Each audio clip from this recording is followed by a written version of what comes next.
Hello and welcome friends. मैं doctor Vibha उत्तम बहुत महत्वपूर्ण इन्फॉर्मेशन के साथ यहाँ पर हूँ। हम बात करेंगे ईपीएफओ एग्ज़ाम के बारे में। ये 2020 के शुरुआत में आई यूपीएससी के थ्रू बहुत अच्छी वैकेंसीज थी। नंबर ऑफ वैकेंसीज भी इस बार ज़्यादा हैं और ये सेंट्रल की जॉब है। तो स्टार्ट करते हैं। EPFO employee provident fund organisation, इसका हिंदी में जो नाम है वो है कर्मचारी भविष्य निधि संगठन। तो ईपीएफओ खुद भी एग्ज़ाम कंडक्ट करवाता है और उसमें काफ़ी सारी पोस्ट निकालता है, लेकिन मैं बात कर रही हूँ यूपीएससी के तहत जारी की गई वैकेंसीज के बारे में। यूपीएससी के थ्रू है तो ये पोस्ट और पे बहुत बढ़िया है। 2020 में टोटल वैकेंसी जो आई हुई हैं वो हमारी 421 हैं। तो लास्ट टाइम ये एग्ज़ाम 2017 में हुआ था, तब नंबर ऑफ वैकेंसीज 257 थी। 2016 में भी यूपीएससी ने ये एग्ज़ाम करवाया था। तो इस बार 3 साल बाद ये एग्ज़ाम हो रहा है और यहाँ पर नंबर ऑफ वैकेंसीज डबल हैं। तो ये एग्ज़ाम हमारे लिए बहुत ही महत्वपूर्ण है। और जैसा कि हम सभी जानते हैं आजकल सरकारी नौकरियां बहुत कम आने लगी हैं। जितने भी एग्ज़ाम होते हैं उसमें जो हमारी सरकारी नौकरियां हैं वो नंबर ऑफ वैकेंसीज कम होते जा रहे हैं, बट यहाँ पर हमारा नंबर ऑफ वैकेंसीज ज़्यादा हो रही हैं, जिससे हमारे लिए बहुत अच्छी अपॉर्चुनिटी है।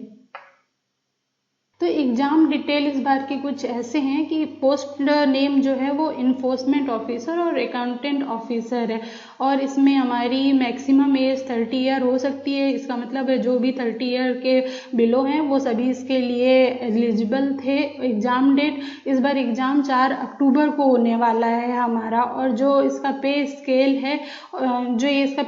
है वो 7th पे कमीशन के तहत लेवल 8 के तहत मिलेगा, जो कि 43,000 से लेके हमारा 60,000 के आसपास बनेगा मंथली।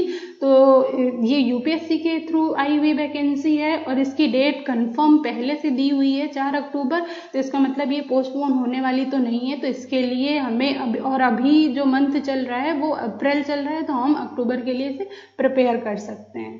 तो इसका क्राइटेरिया क्या था जब ये वैकेंसीज आई? तो इसमें हमारा एक ही क्राइटेरिया था कि जब हमने ये वाला फॉर्म भरा था तब हमारी जो डिग्री होनी चाहिए थी वो कंप्लीट डिग्री होनी चाहिए थी, और किसी भी फील्ड की ग्रेजुएशन की डिग्री इसके लिए एलिजिबल थी। तो इसके लिए जैसा कि मैंने पहले ही बताया कि जो इसकी फॉर्म भरने की लास्ट डेट थी वो 31 जनवरी 2020 थी। तो इसका मतलब 31 जनवरी तक हमारे पास हमारी डिग्री होनी चाहिए थी और हमारी एज 30 साल से कम होनी चाहिए थी।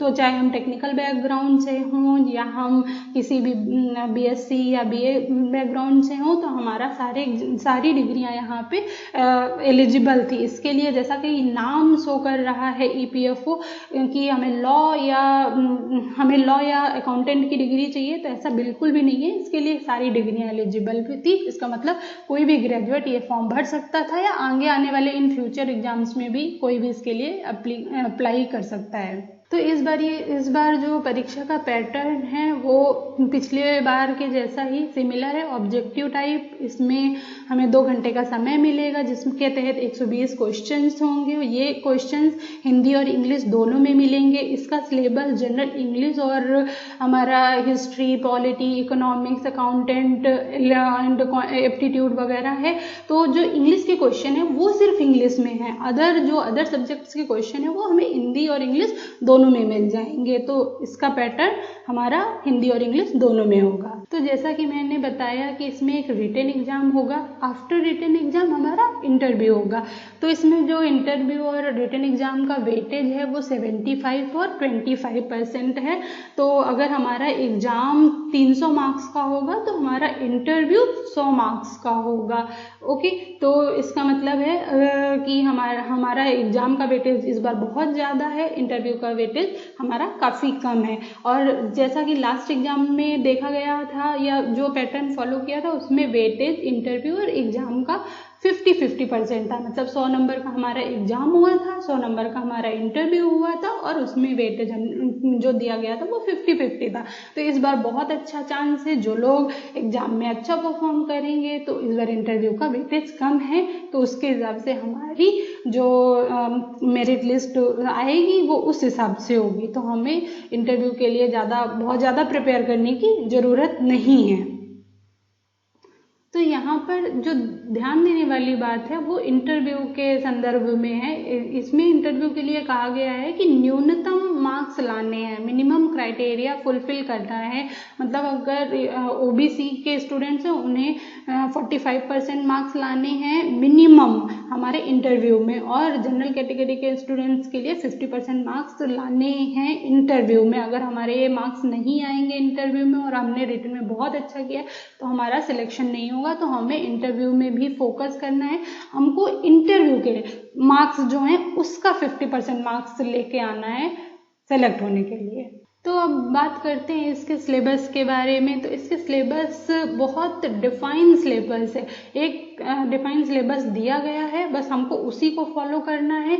उसके लिए बिल्कुल गिने हुए टॉपिक्स हैं, जैसे कि जनरल इंग्लिश है, इंडियन फ्रीडम स्ट्रगल से रिलेटेड क्वेश्चंस होंगे, फिर current events and development issues से रिलेटेड क्वेश्चन होंगे। और सबसे ध्यान देने वाली बात यह है कि ये सारे क्वेश्चंस हमारे ऑब्जेक्टिव होंगे, इसमें कोई थ्योरेटिकल चीजें नहीं है, हमारे सिर्फ ऑब्जेक्टिव क्वेश्चंस होंगे। फिर इंडियन पॉलिटी एंड इकोनॉमिक्स से भी क्वेश्चन है, जनरल अकाउंटिंग के प्रिंसिपल से क्वेश्चंस होंगे, फिर Indian industrial relation and labour laws से भी रिलेटेड क्वेश्चंस हैं, और फिर जनरल नॉर्मल से हमारे साइंस के क्वेश्चंस होंगे, और हमें बेसिक कंप्यूटर का बेसिक जो नॉलेज है उससे रिलेटेड क्वेश्चन होंगे, और हमारा एफटी से क्वेश्चन होंगे, और सोशल सिक्योरिटी इन इंडिया से भी क्वेश्चन होंगे। जैसा कि मैंने पहले ही बताया कि जॉब में सोशल सिक्योरिटी से रिलेटेड ही वर्क दिया जाता है, तो इसलिए ये वाले टॉपिक को ऐड किया गया है। और एक बहुत ध्यान देने वाली बात है कि यहाँ पे मैथ्स के क्वेश्चन नहीं है, बट हमारे मैथ के क्वेश्चन नहीं है, साइंस के हैं। जनरल एबिलिटी और एप्टीट्यूड के क्वेश्चन है, और एप्टी और मैथ में बहुत डिफरेंस है, सिर्फ एप्टी के क्वेश्चन है, मैथ यहाँ पर नहीं है। अगर आपको सिलेबस से रिलेटेड ज़्यादा जानकारी चाहिए तो आप लोग मुझे कमेंट कर बता सकते हैं, और मैं आपको फुल सिलेबस प्रोवाइड कर सकती हूँ कि जिसके तहत आपको ये पता चल जाएगा कि जनरल इंग्लिश में कौन से टॉपिक्स आ रहे हैं, या करंट इवेंट या डेवलपमेंट इश्यू में किस टाइप के क्वेश्चंस आते हैं, या हमारा जैसे कि मैंने आपको पहले ही बताया industrial relation and labour laws में किस टाइप के क्वेश्चन आएंगे और कहाँ से आएंगे।